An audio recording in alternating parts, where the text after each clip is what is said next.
Ever wondered what low blood pressure really means and why it matters? Low blood pressure, also known as hypotension, is a condition that occurs when your blood pressure records lower than what's generally deemed normal. It's the opposite of the more commonly discussed high blood pressure or hypertension. To understand this, we first need to delve into what blood pressure is.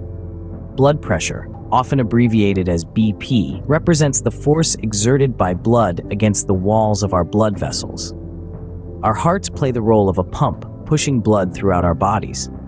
When we measure blood pressure, we're actually recording two different numbers. The first, or top number, represents the systolic pressure. This is the pressure exerted when the heart is in the act of beating. The second, or bottom number, is the diastolic pressure, which is the pressure measured while the heart is resting between beats.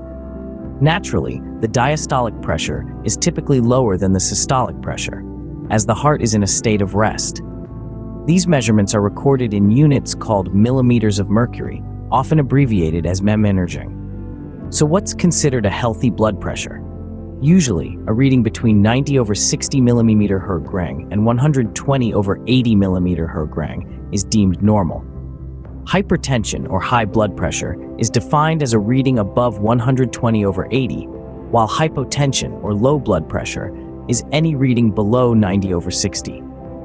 It's worth noting that these numbers can slightly fluctuate throughout the day, depending on your overall health and activities. According to the National Heart, Lung, and Blood Institute, hypotension is specifically defined as a blood pressure reading lower than 90/60 mmHg.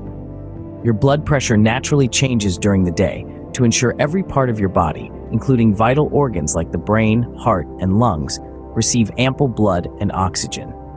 Your body is constantly adjusting and balancing your blood pressure, and factors such as body position can impact it. For instance, standing up suddenly may cause a brief drop in blood pressure.